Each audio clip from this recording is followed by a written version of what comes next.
অসম জাতীয় পৰিষদত খহনীয়া আৰম্ভ হৈছে। সুৰেশ ভূমিছে এবাৰ কংগ্ৰেছত যোগদান কৰিছে গৌৰৱ গগৈৰ উপস্থিতিত।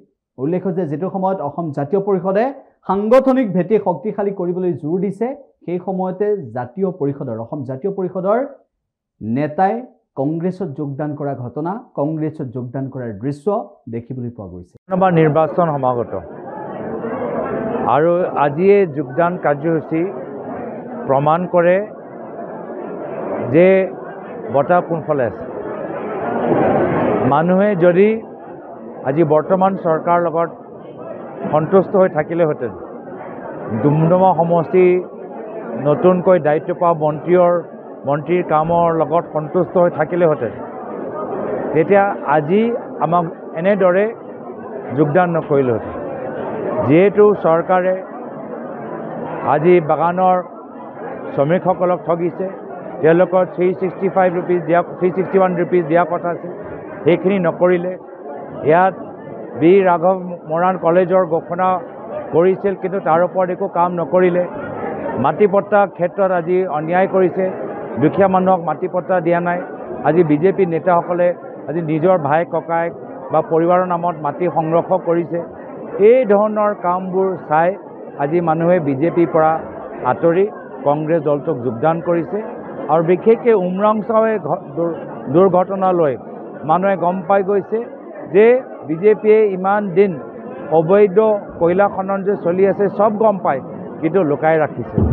এতিয়াও তেওঁলোকে বিজেপিয়ে কি কয়, মুখ্যমন্ত্ৰীয়ে এনেকুৱা ধাৰণা দিবলৈ বিচাৰে যে অবৈধ কয়লা খনন মাত্ৰ উমৰাংচাওতে হৈছে, কিন্তু সঁচা কথা ক'লে এতিয়া উমৰাংচাও বাহিৰে কাৰ্বি আংলঙত হৈ আছে, তিনিচুকীয়াত হৈ আছে, লেডো মাৰ্ঘেৰিটা বিভিন্ন ঠাইত হৈ আছে।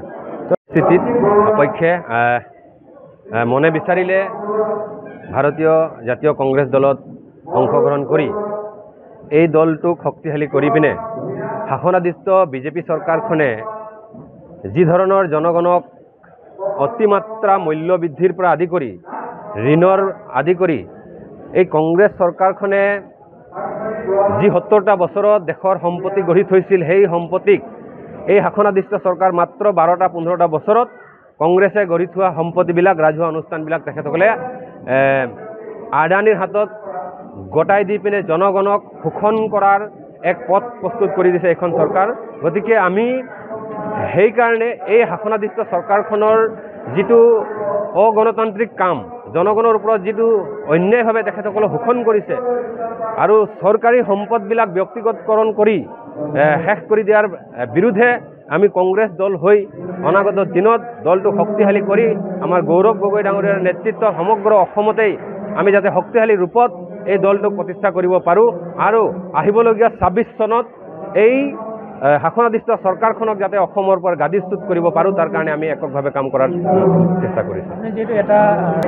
নিশ্চয় আঞ্চলিকবাদ সদায় আছোঁ, আঞ্চলিকবাদৰ চিন্তা প্ৰাথমিকতা সদায় থাকিব। যিকোনো খবৰৰ বাবে যোগাযোগ কৰক 7099017330 লগতে 7099017110 নম্বৰত।